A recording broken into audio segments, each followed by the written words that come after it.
This is Amy Allen. I am the author of the small town feel-good fiction series, Finch's Crossing. And before I get into the video, I just want to say thank you to the people who read my books and the people who write to me and tell me that my stories have touched them and inspired them and entertained them. That means so much to me, and it really makes me want to write better books and provide better stories for my readers. So thank you. So some of you have asked me about my writing process and how I organize my books in general. So I thought I'd give you a little glimpse into what I do. So the first thing is I'm very organized, and I keep everything that relates to one book in a binder. So this is my binder for the book Summer that comes out August 1st. And the first thing you need to know is that my books are organized on these note cards. Everything about my book, chapter by chapter, is on these note cards. So if I lose these, I'm in big trouble. And probably 2 or 3 times during the course of a book, I will rewrite these and clean them up because I write on them so much that they get kind of hard to read. And I know a lot of people make outlines on computers, but that just does not work for me. So that's how I plan and organize each of my books. Also in here, all of the research that I do. So for example, in Summer, the main character has a yoga studio. And I didn't know anything about yoga. So I have this little cheat sheet that talks about different poses, different yoga poses, and I can refer to that. That's very helpful because she does a lot of yoga classes. I also have this article about the history of zip lines. You can see this great picture here. This is set in, I don't know, like the 1920s. There's an adventure park that has a zip line in my story, so definitely need to learn about that. And I also have a very technical article about how zip lines work. And then also in this binder, whatever my current draft is that I'm working on, I print that out so I can edit it. So that is how I organize each book. Now, something else that's really important is my Finch's Crossing style guide. This is like the Bible to Finch's Crossing.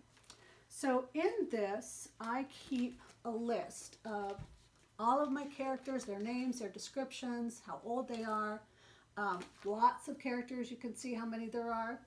I actually have a list of all of the streets so I can keep up with, who lives where. I'll get to those in a minute. I also have a list of all of the businesses, who owns them, and there's even a list of the characters' cars. And readers can be very in tune with those details in books, and so I want to make sure that I'm accurate in all of my depictions. I want people to walk on the right streets, and I want people to go into the right buildings that are on the right side of the street. I want people to get into the right cars. So that's why I keep my style guide. And I also have this map of Finch's Crossing, and this is the downtown area, and then we have the environs here. And Finch's Crossing is based on a small town in Pennsylvania called Scottdale, where I spent summers as a little girl. So this is that actual town that inspired me. And then on the back of this map is my key. So you can see I know where every business is, where everyone lives, and I refer to this a lot. Like I said, I want to make sure that I'm very accurate with my depictions.